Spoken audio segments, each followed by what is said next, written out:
everybody. I'm Liz and I'm a mindset coach. How are you?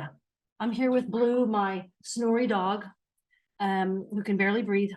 He's a Frenchie. What are you going to do? I'm here with chapter 6 of Napoleon Hill's Think and Grow Rich. Chapter 6, Imagination, the Workshop of the Mind, the fifth step toward riches. The imagination is literally the workshop wherein are fashioned all plans created by man. The impulse, the desire, is given shape, form, and action through the aid of the imaginative faculty of the mind. It has been said that man can create anything which he can imagine. Of all the ages of civilization, this is the most favorable for the development of the imagination because it is an age of rapid change. On every hand, one may contact stimuli which develop the imagination, even more so now. Through the aid of his imaginative faculty, man has discovered and harnessed more of nature's forces during the past 50 years than during the entire history of the human race previous to that time. He has conquered the air so completely that the birds are a poor match for him in flying. He has harnessed the ether and made it serve as a means of instantaneous communication with any part of the world. That was the telegram he was talking about. He has analyzed and weighed the sun at a distance of millions of miles and has determined through the aid of imagination the elements of which it consists. He has discovered that his own brain is both a broadcasting and a receiving station for the vibration of thought, and he is beginning now to learn how to make practical use of this discovery. He has increased the speed of locomotion until he may now travel at a speed of more than 300 miles an hour. The time will soon come when a man may breakfast in New York and lunch in San Francisco.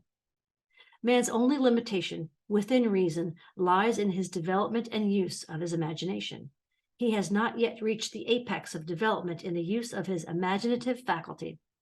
He has merely discovered that he has an imagination and has commenced to use it in a very elementary way. Two forms of imagination. The imaginative faculty functions in two forms. One is known as synthetic imagination, and the other as creative imagination. Synthetic imagination. Through this faculty, one may arrange old concepts, ideas, or plans into new combinations. This faculty creates nothing. It merely works with the material of experience, education, and observation with which it is fed. It is the faculty used most by the inventor, with the exception of the genius who draws upon the creative imagination when he cannot solve his problem through synthetic imagination. Creative imagination. Through the faculty of creative imagination, the finite mind of man has direct communication with infinite intelligence. It is the faculty through which hunches and inspirations are received. It is by this faculty that all basic or new ideas are handed over to man. It is through this faculty that thought vibrations from the minds of others are received. It is through this faculty that one individual may tune in or communicate with the subconscious minds of other men. For sure. The creative imagination works automatically in the manner described in subsequent pages. This faculty functions only when the conscious mind is vibrating at an exceedingly rapid rate, as for example, when the conscious mind is stimulated through the emotion of a strong desire. The creative faculty becomes more alert, more receptive to vibrations from the sources mentioned, in proportion to its development through use. This statement is significant. Ponder over it before passing on. Keep in mind as you follow these principles that the entire story of how one may convert desire into money cannot be told in one statement. The story will be complete only when one has mastered, assimilated, and begun to make use of all the principles. The great leaders of business, industry, and finance, and the great artists, musicians, poets, and writers became great because they developed the faculty of creative imagination. Both the synthetic and creative faculties of imagination become more alert with use, just as any muscle or organ of the body develops through use. Desire is only a thought, an impulse. It is nebulous and ephemeral. It is abstract and of no value until it has been transformed into its physical counterpart. While the synthetic imagination is the one which will be used most frequently in the process of transforming the impulse of desire into money, you must keep in mind the fact that you may face circumstances and situations which demand use of the creative imagination as well. Your imaginative faculty may have become weak through inaction. It can be revived and made alert through use. This faculty does not die, though it may become quiescent through lack of use. Center your attention for the time being on the development of the synthetic imagination, because this is the faculty which you will use more often in the process of converting desire into money. Transformation of the intangible impulse of desire into the tangible reality of money calls for the use of a plan or plans. These plans must be formed with the aid of the imagination, and mainly with the synthetic faculty. Read the entire book through and then come back to this chapter and begin at once to put your imagination to work on the building of a plan or plans for the transformation of your desire into money. Detailed instructions for the building of plans have been given in almost every chapter. Carry out the instructions best suited to your needs. Reduce your plan to writing if you have not already done so. The moment you complete this, you will have definitely given concrete form to the intangible desire. Read the preceding sentence once more. Read it aloud very slowly, and as you do so, remember that the moment you reduce the statement of your desire and a plan for its realization to writing, you have actually taken the first of a series of steps which will enable you to convert the thought into its physical counterpart. The moment you complete this, you will have definitely given concrete form to the intangible desire. The earth on which you live, you, yourself, and every other material thing are the result of evolutionary change, through which microscopic bits of matter have been organized and arranged in an orderly fashion. Moreover, and this statement is of stupendous importance, this earth, every one of the billions of individual cells of your body, and every atom of matter began as an intangible form of energy. You understand? Desire is thought impulse. Thought impulses are forms of energy. When you begin with the thought impulse, desire to accumulate money, you are drafting into your service the same stuff that nature used in creating the earth and every material form in the universe, including the body and brain in which the thought impulses function. As far as science has been able to determine, the entire universe consists of but two elements, matter and energy. Through the combination of energy and matter has been created everything perceptible to man, from the largest star which floats in the heavens down to and including man himself. You are now engaged in the task of trying to profit by nature's method. You are, sincerely and earnestly, we hope, trying to adapt yourself to nature's laws by endeavoring to convert desire into its physical or monetary equivalent. You can do it. It has been done before. You can build a fortune through the aid of laws which are immutable. But first, you must become familiar with these laws and learn to use them. Through repetition and by approaching the description of these principles from every conceivable angle, the author hopes to reveal to you the secret through which every great fortune has been accumulated. Strange and paradoxical as it may seem, the secret is not a secret. Nature herself advertises it in the earth on which we live, the stars, the planets suspended within our view, in the elements above and around us, in every blade of grass, and every form of life within our vision. Nature advertises this secret in terms of biology, in the conversions of a tiny cell, so small that it may be lost on the point of a pin, into the human being now reading this line. The conversion of desire into its physical equivalent is certainly no more miraculous. Do not be discouraged if you do not fully comprehend all that has been stated. Unless you have long been a student of the mind, it is not to be expected that you will assimilate all that is in this chapter upon a first reading, but you will in time make good progress. The principles which follow will open the way for understanding of imagination. Assimilate that which you understand as you read this philosophy for the first time then, When you reread and study it, you will discover that something has happened to clarify it and give you a broader understanding of the whole. Above all, do not stop, nor hesitate in your study of these principles until you have read the book at least 3 times, for then you will not want to stop. How to make practical use of imagination. Ideas are the beginning points of all fortunes. Ideas are products of the imagination. Let us examine a few well-known ideas which have yielded huge fortunes with the hope that these illustrations will convey definite information concerning the method by which imagination may be used in accumulating riches. The Enchanted Kettle. 50 years ago, an old country doctor drove to town, hitched his horse, quietly slipped into a drugstore by the back door, and began dickering with the young drug clerk. His mission was destined to yield great wealth to many people. It was destined to bring to the South the most far-flung benefit since the Civil War. For about an hour behind the prescription counter, the old doctor and the clerk talked in low tones. Then the doctor left. He went out to the buggy and brought back a large old-fashioned kettle, a big wooden paddle used for stirring the contents of the kettle, and deposited them in the back of the store. The clerk inspected the kettle, reached into his inside pocket, took out a roll of bills, and handed it over to the doctor. The roll contained exactly $500, the clerk's entire savings. The doctor handed over a small slip of paper on which was written a secret formula. The words on that small slip of paper were worth a king's ransom, but not to the doctor. Those magic words were needed to start the kettle to boiling, but neither the doctor nor the young clerk knew what fabulous fortunes were destined to flow from that kettle. The old doctor was glad to sell the outfit for $500. The money would pay off his debts and give him freedom of mind. The clerk was taking a big chance by staking his entire life's savings on a mere scrap of paper and an old kettle.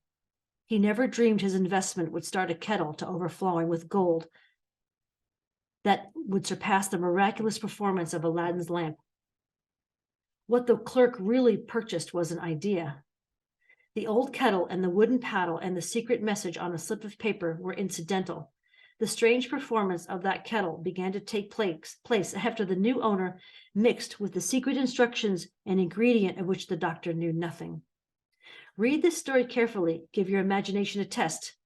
See if you can discover what it was that the young man added to the secret message which caused the kettle to overflow with gold. Remember as you read that this is not a story from Arabian Nights. Here you have a story of facts, stranger than fiction, facts which begin in the form of an idea. Let us take a look at the vast fortunes of gold this idea has produced. It has paid, and still pays, huge fortunes to men and women all over the world who distribute the contents of the kettle to millions of people. The old kettle is now one of the world's largest consumers of sugar, thus providing jobs of a permanent nature to thousands of men and women engaged in growing sugarcane and in refining and marketing sugar. Now it's whatever, it's corn syrup, unless you get the Mexican kind. The old kettle consumes annually millions of glass bottles, providing jobs to huge numbers of glass workers. The old kettle gives employment to an army of clerks, stenographers, copywriters, and advertising experts throughout the nation. It has brought fame and fortune to scores of artists who have created magnificent pictures describing the product. The old kettle has converted a small southern city into the business capital of the South, where it now benefits directly or indirectly every business and practically every resident of the city. The influence of this idea now benefits every civilized country in the world, pouring out a continuous stream of gold to all who touch it. Gold from the kettle built and maintains one of the most prominent colleges of the South, where thousands of young people receive the training essential for success. The old kettle has done other marvelous things. All through the world, depression, when factories, banks, and businesses and houses were folding up and quitting by the thousands, the owner of this enchanted kettle went marching on, giving continuous employment to an army of men and women all over the world and paying out extra portions of gold to those who long, long ago had faith in the idea. If the product of that old brass kettle could talk, it would tell thrilling tales of romance in every language. Romances of love, romances of business, romances of professional men and women who are daily being stimulated by it. The author is sure of at least one such romance, for he was part of it, and it all began not far from the very spot on which the drug clerk had purchased the old kettle. It was here that the author met his wife, and it was she who first told him of the enchanted kettle. It was the product of that kettle that they were drinking when he asked her to accept him for better or for worse. Now that you know the content of the enchanted kettle is a world-famous drink, it is fitting that the author confess that the home city of the drink supplied him with a wife. Also that the drink itself provides him with stimulation of thought without intoxication, and thereby it serves to give the refreshment of mind which an author must have to do his best work. Wherever you are, wherever you live, whatever occupation you may be engaged in, just remember in the future, every time you see the words Coca-Cola, that its vast empire of wealth and influence grew out of a single idea, and that the mysterious ingredient the drug clerk Asa Candler mixed with the secret formula was imagination. Stop and think of that for a moment. Remember also that the 13 steps to riches described in this book were the media through which the influence of Coca-Cola has been extended to every city, town, village, and crossroads of the world, and that any idea you may create, as sound as meritorious as Coca-Cola, has the possibility of duplicating the stupendous record of this worldwide thirst killer. Truly, thoughts are things, and their scope of operation is the world itself. I know in these days we don't like big companies like Coca-Cola. We think of it as doing terrible things in other countries and stuff like that. But it is true. It did help people during the Depression. Like, you can see it from a different perspective, for sure. You can look at big companies as bad, but the point still remains. You can have an idea and do great things with it. What would I do if I had $1 million? If I had $1 million. This story proves the truth of that old saying, where there's a will, there's a way. It was told to me by that beloved educator and clergyman, the late Frank W. Gonzalez, who began his preaching career in the Stockyards region of South Chicago. While Dr. Gonzalez was going through college, he observed many defects in our educational system, defects which he believed he could correct if he were the head of a college. His deepest desire was to become the directing head of an educational institution in which young men and women would be taught to learn by doing.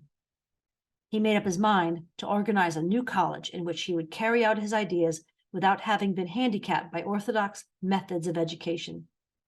He needed $1 million to put the project across. Where was he to lay his hands on so large a sum of money? That was the question that absorbed most of this ambitious young preacher's thought, but he couldn't seem to make any progress. Every night he took that thought to bed with him. He got up with it in the morning. He took it with him everywhere he went. He turned it over and over in his mind until it became a consuming obsession with him. $1 million is a lot of money. He recognized that fact, but he also recognized the truth that the only limitation is that which one sets up in one's own mind. Being a philosopher as well as a preacher, Dr. Gonzalez recognized, as do all who succeed in life, that definiteness of purpose is the starting point from which one must begin. He recognized, too, that definiteness of purpose takes on an animation, life, and power when backed by a burning desire to translate that purpose into its material equivalent. He knew all these great truths, yet he did not know where or how to lay his hands on $1 million. The natural procedure would have been to give up and quit by saying, well, my idea is a good one, but I cannot do anything with it because I can never procure the necessary $1 million. That is exactly what the majority of people would have said, but it's not what Dr. Gonzalez said. What he said and what he did are so important that I now introduce him and let him speak for himself. One Saturday afternoon, I sat in my room thinking of ways and means of raising the money to carry out my plans. For nearly 2 years, I had been thinking, but I had done nothing but think. The time had come for action. I made up my mind then and there that I would get the necessary $1 million within the week. How? I was not concerned about that. The main thing of importance was the decision to get that money within a specified time. And I want to tell you that at that moment, I reached a definite decision to get the money within a specified time. A strange feeling of assurance came over me, such as I had never before experienced. Something inside me seemed to say, Why didn't you reach that decision a long time ago? The money was waiting for you all the time. Things began to happen in a hurry.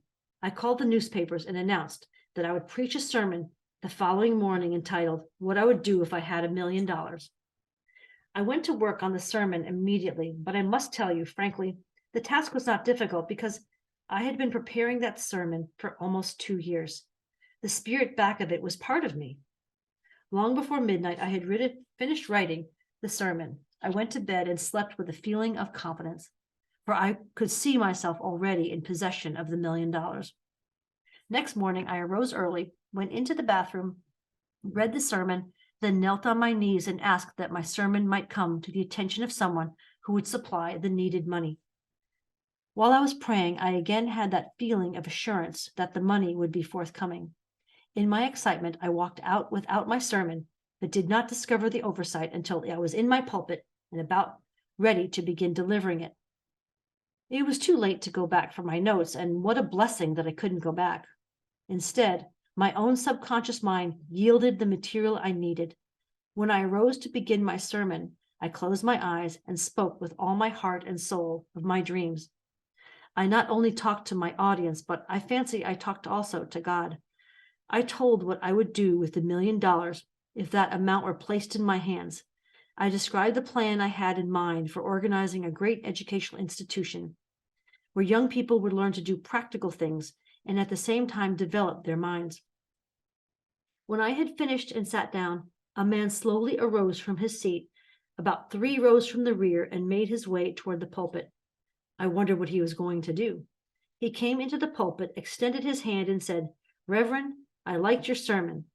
I believe you can do everything you said you would if you had $1 million. To prove that I believe in you and your sermon, if you will come to my office tomorrow morning, I will give you the $1 million. My name is Philip D. Armour." Young Gonzalez went to Mr. Armour's office, and the $1 million was presented to him. With the money, he founded the Armour Institute of Technology. I always get weepy with great stories. That is more money than the majority of preachers ever see in an entire lifetime. Yet the thought impulse back of the money was created in the young preacher's mind in a fraction of a minute. The necessary $1 million came as a result of an idea. Back of the idea was a desire which young Gonzalez had been nursing in his mind for almost 2 years. Observe this important fact. He got the money within 36 hours after he reached a definite decision in his own mind to get it and decided upon a definite plan for getting it. There was nothing new or unique about young Gonzalez's vague thinking about $1 million and weakly hoping for it.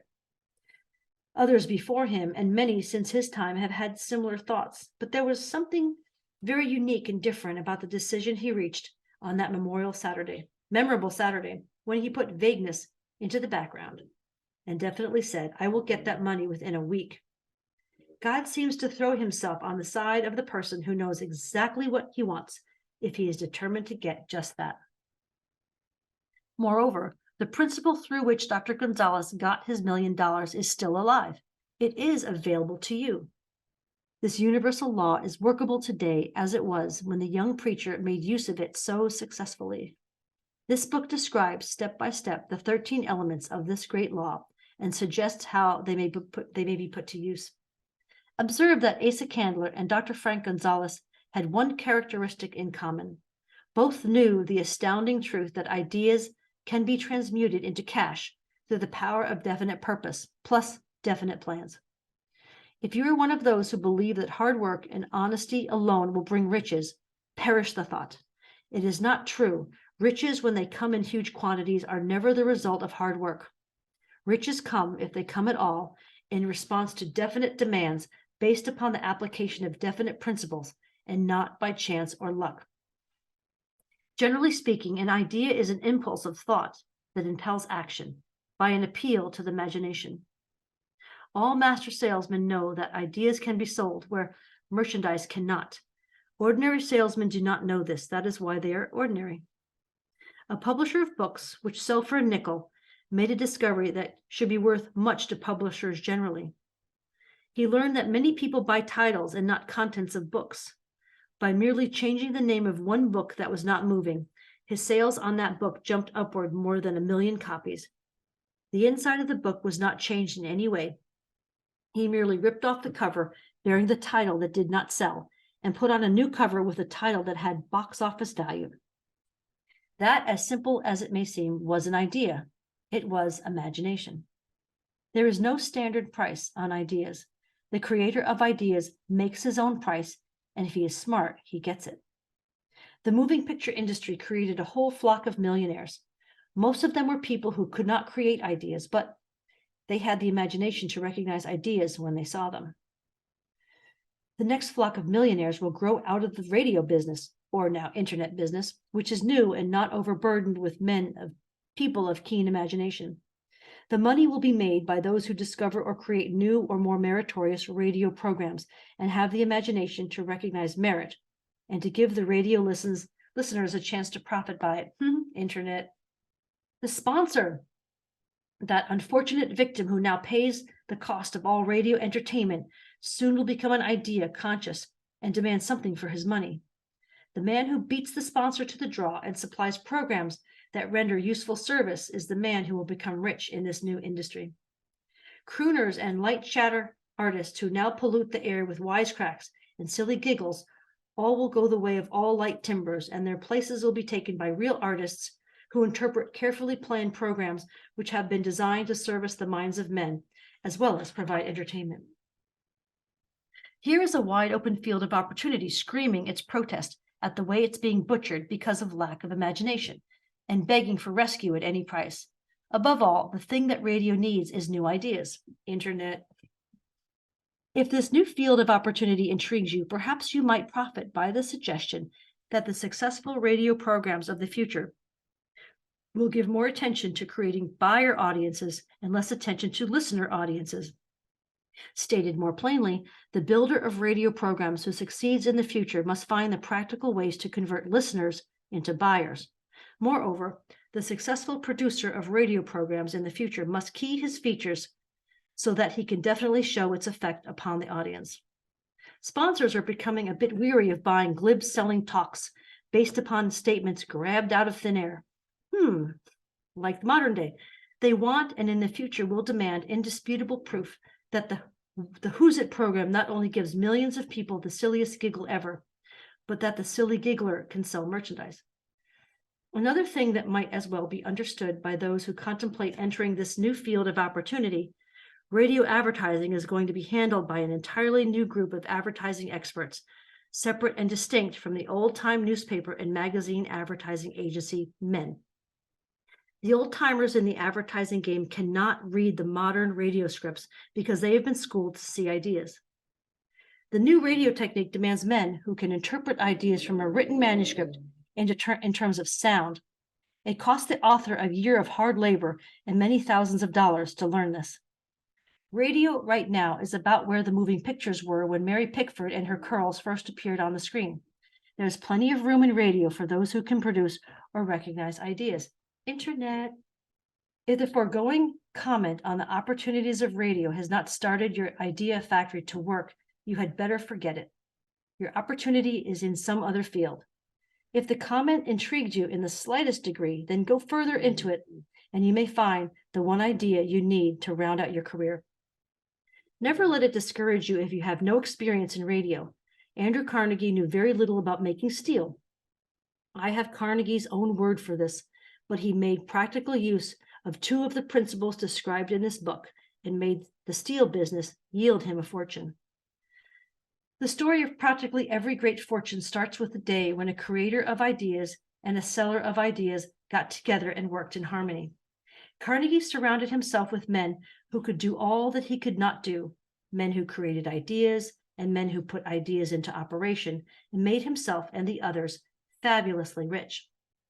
Millions of people go through life hoping for favorable breaks. Perhaps a favorable break can get one an opportunity, but the safest plan is not to depend upon luck. It was a favorable break that gave me the biggest opportunity of my life, but 25 years of determined effort had to be devoted to that opportunity before it became an asset. The break consisted of my good fortune in meeting and gaining the cooperation of Andrew Carnegie. On that occasion, Carnegie planted in my mind the idea of organizing the principles of achievement into a philosophy of success. Thousands of people have profited by the discoveries made in the 25 years of research, and several fortunes have been accumulated through the application of the philosophy. The beginning was simple. It was an idea which anyone might have developed. The favorable break came through Carnegie, but what about the determination, definiteness of purpose, and the desire to attain the goal, and the persistent effort of 25 years? It was no ordinary desire that survived disappointment, discouragement, temporary defeat, criticism, and the constant reminding of waste of time. It was a burning desire, an obsession. When the idea was first planted in my mind by Mr. Carnegie, it was coaxed, nursed, and enticed to remain alive. Gradually, the idea became a giant under its own power, and it coaxed, nursed, and drove me. Ideas are like that.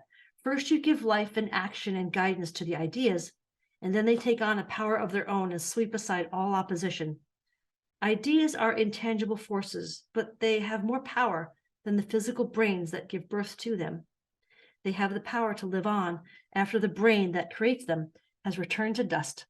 For example, take the power of Christianity. That began with a simple idea born in the brain of Christ. Its chief tenet was, do unto others as you would have others do unto you. Christ has gone back to the source from whence he came, but his idea goes marching on. Someday it may grow up and come into its own. Then it will have fulfilled Christ's deepest desire. The idea has been developed for only 2,000 years. Give it time. Success requires no explanation, and failure permits no alibis. Ooh, very good.